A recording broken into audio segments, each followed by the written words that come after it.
ലോകത്ത് ഈ കഴിഞ്ഞ ആഴ്ച ഭയങ്കര എക്സൈറ്റിംഗ് ആയിരുന്നു. ഒരുപാട് പുതിയ അനൗൺസ്മെന്റ്, ചില കോൺട്രവേഴ്സി, അങ്ങനെ മൊത്തത്തിൽ ചൂട് പിടിപ്പിച്ച ഒരാഴ്ചയായിരുന്നു ഈ കഴിഞ്ഞത്. ഇതിൽ എടുത്തു പറയാനുള്ളത് മൈക്രോസോഫ്റ്റിന്റെ പുതിയ എനേബിൾഡ് PCയും പിന്നെ റീകോൾ എന്ന പുതിയ ഫീച്ചറും. ഗൂഗിൾ ആഡ്സ് രംഗത്ത് എനേബിൾ ചെയ്തുകൊണ്ട് ഗൂഗിളിന്റെ പുതിയ ഫീച്ചേഴ്സ് അത് ബിസിനസിന് എങ്ങനെ എഫക്റ്റീവ് ആയിട്ട് ഹെൽപ്പ് ചെയ്യും എന്നുള്ളതിന്റെ അപ്ഡേറ്റ്സ്.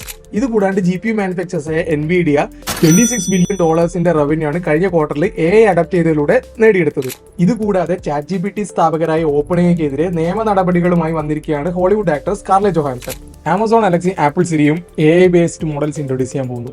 ഉക്രൈൻ ഗവൺമെന്റ് ഒഫീഷ്യൽ അനൗൺസ്മെന്റിന് വേണ്ടി പുതിയ അവതാരം ഇൻട്രൊഡ്യൂസ് ചെയ്തു. നമുക്കൊരു ഡീറ്റെയിൽസിലോട്ട് പോവാം.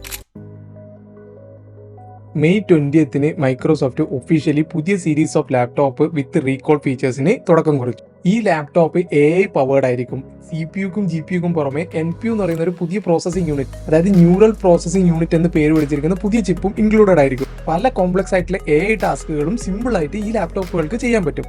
ഇതിനോടൊപ്പം തന്നെ റിലീസ് ചെയ്യുന്ന മറ്റൊരു ഫീച്ചറാണ് റീകോൾ. ഇത് നമ്മുടെ ഓരോ ആക്ടിവിറ്റിയും സ്ക്രീൻഷോട്ട് രൂപത്തിൽ നമ്മുടെ കമ്പ്യൂട്ടറിൽ തന്നെ സേവ് ചെയ്ത് പിന്നീട് നമുക്ക് എപ്പോഴാണ് ആവശ്യമുള്ളത് ആ സമയത്ത് നമുക്ക് നമ്മുടെ നാച്ചുറൽ ലാംഗ്വേജിൽ കമ്പ്യൂട്ടറിനോട് ചോദിക്കാം, എനിക്ക് ഇന്ന സമയത്ത് ഞാൻ ഇന്നത് ചെയ്തിരുന്നല്ലോ, അതിനെക്കുറിച്ച് എനിക്ക് കൂടുതൽ ഡീറ്റെയിൽസ് ആണ്. അപ്പോൾ ആ പർട്ടിക്കുലർ ആക്ടിവിറ്റി നമ്മുടെ മുന്നിലോട്ട് ഈ ഫീച്ചർ കൊണ്ടുതരും. ഈ സ്ക്രീൻഷോട്ടുകളെല്ലാം നമ്മുടെ കമ്പ്യൂട്ടറിൽ മാത്രമായിരിക്കും, ഒരിക്കലും അവരുടെ സെർവറിലോട്ട് അപ്ലോഡ് ചെയ്യില്ല. അതുകൊണ്ട് തന്നെ സെക്യൂരിറ്റി ഇതിൽ നമുക്ക് ഉറപ്പുവരുത്താൻ പറ്റും. കഴിഞ്ഞില്ല, മൈക്രോസോഫ്റ്റിന്റെ പെയിന്റ് ഉൾപ്പെടെ എനേബിൾഡ് ആയി മാറാൻ പോവാണ്. ഇനി നമ്മൾ ചുമ്മാ റഫായിട്ട് വരയ്ക്കുന്ന പിക്ചർ പോലും നമുക്ക് ആവശ്യമുള്ള രീതിയിൽ ക്രിയേറ്റീവായി ജനറേറ്റ് ചെയ്ത് തരും. ഗൂഗിൾ ലാസ്റ്റ് വീക്ക് ഒരുപാട് അനൗൺസ്മെന്റ് നടത്തിയിരുന്നു. ജെമിനി പ്രോ, പ്രോജക്ട് അസ്ട്ര, അങ്ങനെ ഒരുപാട്. ഇതിൽ വൺ ഓഫ് ദി അപ്ഡേറ്റ് ആയിരുന്നു ഓവർവ്യൂ. അതായത് നമ്മൾ നോർമലി ഗൂഗിളിൽ പോയിട്ട് സെർച്ച് ചെയ്യുന്ന സമയത്ത് നമുക്ക് ഒരുപാട് ലിങ്ക്സ് വരും. നമ്മൾ ഓരോ ലിങ്ക്സിലും പോയിട്ട് വേണം ഓരോരോ കാര്യങ്ങൾ മനസ്സിലാക്കാൻ. ഇനി അതില്ല. ഇനി ഗൂഗിൾ തന്നെ ഈ കാര്യങ്ങളൊക്കെ സമ്മറൈസ് ചെയ്ത് നമുക്കൊരു ഓവർവ്യൂ പോലെ നമ്മൾ സെർച്ച് ചെയ്യുന്ന സമയത്ത് നമുക്ക് മുന്നിൽ കൊണ്ടുതരും. അത് എഫക്റ്റീവായിട്ട് റിയൽ ടൈമിൽ ഓരോ ലിങ്കും അത് കവർ ചെയ്തിട്ട് സമ്മറൈസ് ചെയ്ത് തരും. ഇതിന്റെ ഇടയിൽ എഫക്റ്റീവായി ആഡ്സിന് പ്ലേസ് ചെയ്യാന്നുള്ളതാണ് പുതിയ ഫീച്ചർ കൊണ്ടുവരുന്നത്. ഇത് ബിസിനസ് രംഗത്ത് ഒരുപാട് വിപ്ലവങ്ങൾ സൃഷ്ടിക്കും. പവേർഡ് ആയിട്ടുള്ള ആഡുകൾ വരുന്നതോടുകൂടി നമുക്കിനി ആഡ്സ് ആയിട്ട് ഇന്ററാക്ട് ചെയ്യാൻ പറ്റും. ലൈക്ക് എ സെയിൽസ് പേഴ്സൺ, നമ്മളൊരു സാധനം ഓൺലൈൻ വാങ്ങുന്ന സമയത്ത് നമുക്ക് കൂടുതൽ ഡൗട്ടുകൾ ഉണ്ടെങ്കിൽ ചോദിക്കാനും, നമ്മൾ വാങ്ങിക്കുന്ന പ്രോഡക്റ്റ് നമ്മുടെ വീട്ടിൽ എങ്ങനെ ഉണ്ടാവും എന്നുള്ളത് വിഷ്വലൈസ് ചെയ്ത് കാണാനും, നമുക്ക് സ്യൂട്ടബിൾ ആയിട്ടുള്ള പ്രോഡക്റ്റ് തന്നെയാണ് നമ്മൾ വാങ്ങിക്കുന്നത് എന്നുള്ളത് മനസ്സിലാക്കാനും ഒക്കെ നമുക്ക് ഇനി പറ്റും. അതുപോലെ കോസ്റ്റ്യൂംസ് ഒക്കെ ആണെങ്കിൽ നമുക്ക് റിയൽ ടൈം ആയിട്ട് ട്രൈ ഓൺ ചെയ്യാനുള്ള ഓപ്ഷൻസും ഇത് ഉടനെ തന്നെ വരും. ഇനി ഡിജിറ്റൽ മാർക്കറ്റേഴ്സൊക്കെ ഈ ഫീച്ചേഴ്സ് വളരെയധികം ഉപകാരപ്പെടും. അഡോപ്റ്റ് ചെയ്തതിലൂടെ $26 ബില്യൺ റവന്യൂ ആണ് NVIDIA ജനറേറ്റ് ചെയ്തത്. നമുക്കറിയാം NVIDIA ഒരു ഗ്രാഫിക്സ് മാനുഫാക്ചർ കമ്പനിയാണ്. ഇവരെങ്ങനെയാണ് അഡോപ്റ്റ് ചെയ്തതിലൂടെ ഇത്രയും പവർഫുൾ ആയത്? LLM മോഡൽസ് റൺ ചെയ്യാൻ ഗ്രാഫിക്സ് കാർഡ് മസ്റ്റ് ആണ്. അപ്പൊ അതുകൊണ്ട് തന്നെ LLM മോഡൽസ് റൺ ചെയ്യാൻ പറ്റുന്ന രീതിയിലുള്ള ആർക്കിടെക്ചർ ഡിസൈൻ ചെയ്ത് പുതിയ ചിപ്പുകൾ അവർ മാനുഫാക്ചർ ചെയ്തു. ഇതിലൂടെ അവരുടെ റവന്യൂ വളരെയധികം വർദ്ധിച്ചു. ഇത്രയും കാലം കോമ്പറ്റീറ്റേഴ്സ് ആയ ഇന്റലിനോടും AMDയോടും കിടപിടിച്ചുകൊണ്ടിരിക്കുന്നതിനിടയിലായിരുന്നു അഡാപ്റ്റ് ചെയ്തതിലൂടെ ഇത്രയും മാസീവ് ആയിട്ടുള്ള റവന്യൂ ജനറേറ്റ് ചെയ്യാൻ പറ്റിയത്. ഈസ് പവർഫുൾ, ഭയങ്കര പവർഫുൾ ആണ്. 2014 അലക്സ ഇൻട്രൊഡ്യൂസ് ചെയ്യപ്പെടുന്നത്. അലക്സ ഒരു വിപ്ലവം തന്നെ സൃഷ്ടിച്ചിരുന്നു. നാച്ചുറൽ ലാംഗ്വേജിലോട്ട് ഇന്ററാക്ട് ചെയ്യാനും ഓരോരോ ടാസ്കുകൾ പെർഫോം ചെയ്യാനും അലക്സ വളരെയധികം എഫക്റ്റീവ് ആയിരുന്നു. പക്ഷെ നമുക്കറിയാം ചില ലിമിറ്റേഷൻസ് അലക്സന് എപ്പോഴും ഉണ്ടായിരുന്നു. അലക്സ ആയിക്കോട്ടെ, ഗൂഗിൾ ഹോം ആയിക്കോട്ടെ, സിറി ആയിക്കോട്ടെ, അവരൊരു സെറ്റ് ഓഫ് റൂൾസ് ബേസ്ഡ് ആയിരുന്നു വർക്ക് ചെയ്തുകൊണ്ടിരുന്നത്.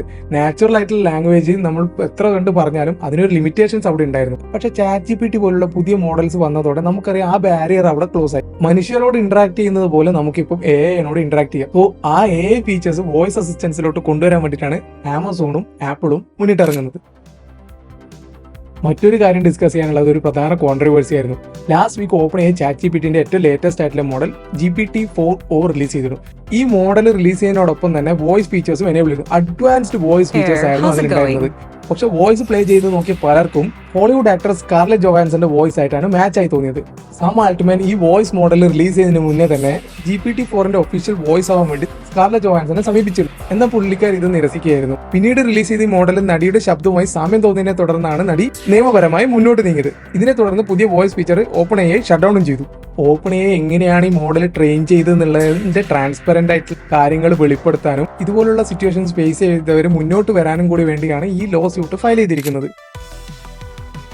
നമുക്കൊന്ന് ഉക്രൈൻ വരെ പോയി നോക്കിയാൽ അവിടെ ഗവൺമെന്റ് തലത്തിലാണ് AI മൂവ് ചെയ്തുകൊണ്ടിരിക്കുന്നത്. ഗവൺമെന്റ് ആവശ്യങ്ങൾക്ക് വേണ്ടി പുതിയ AI അവതാറിനെ ക്രിയേറ്റ് ചെയ്തിരിക്കുകയാണ് യുക്രൈൻ ഗവൺമെന്റ്. ഒഫീഷ്യൽ അനൗൺസ്മെന്റ് പബ്ലിക്കിലേക്ക് എത്തിക്കുവാൻ വേണ്ടിയാണ് ഈ AI അവതാറിനെ അവർ ഇൻട്രൊഡ്യൂസ് ചെയ്തിരിക്കുന്നത്. AI അവതാർ ആയതുകൊണ്ട് തന്നെ ആർക്കും ഇതിനെ മാനിപ്പുലേറ്റ് ചെയ്യാനും പറ്റുമല്ലോ. സോ അനൗൺസ് ചെയ്യുന്ന സ്റ്റേറ്റ്മെന്റ് ഇവരുടെ ഒഫീഷ്യൽ വെബ്സൈറ്റിലും അവൈലബിൾ ആയിരിക്കും എന്നുള്ളതാണ് മറ്റൊരു പ്രധാന ഹൈലൈറ്റ്. ഇന്ത്യയിലൊക്കെ എപ്പോഴാണോ ഇതൊക്കെ വരും? ഫൈനൽ ന്യൂസ് ഖാൻ അക്കാഡമി എന്ന ഫേമസ് ലേണിംഗ് പ്ലാറ്റ്ഫോം മൈക്രോസോഫ്റ്റ് ആയിട്ട് ടീം അപ്പ് ചെയ്ത് പുതിയ AI പ്രോജക്റ്റ് ക്രിയേറ്റ് ചെയ്തിരിക്കുകയാണ്. കിൻഡർ ഗാർഡൻ മുതൽ പ്ലസ് ടു വരെയുള്ള സ്റ്റുഡൻസ് യൂസ്ഫുൾ ആവുന്ന ഈ പ്ലാറ്റ്ഫോമിൽ ക്യൂസസ് ക്രിയേറ്റ് ചെയ്യാനും ലെസൺസ് പ്ലാൻ ചെയ്യാനും അസൈൻമെന്റ് ക്രിയേറ്റ് ചെയ്യാനും ഒക്കെ AI ഹെൽപ്ഫുൾ ആവുന്ന രീതിയിലാണ് ഇത് ഡിസൈൻ ചെയ്തിരിക്കുന്നത്. കോംപ്ലക്സ് ആയിട്ടുള്ള ടോപ്പിക്കുകൾ പഠിക്കാനും ഷൈ ആയിട്ട് ഫീൽ ചെയ്യുന്ന കുട്ടികൾക്ക് ഓപ്പണായി കാര്യങ്ങൾ ചോദിച്ച് മനസ്സിലാക്കാൻ ഈ പ്ലാറ്റ്ഫോം ഒരുപാട് ഉപകാരപ്പെടും. It is time to teach the teachers. ഇനി AI മാത്രമേ എഡ്യൂക്കേഷൻ സിസ്റ്റത്തിനെ ഒന്ന് ബൂസ്റ്റ് ചെയ്യാൻ പറ്റുള്ളൂ എന്നുള്ള കാര്യം ഷുവറാണ്. അപ്പോൾ ഇതുപോലുള്ള AI അപ്ഡേറ്റ്സിന് വേണ്ടി പ്ലീസ് സബ്സ്ക്രൈബ്.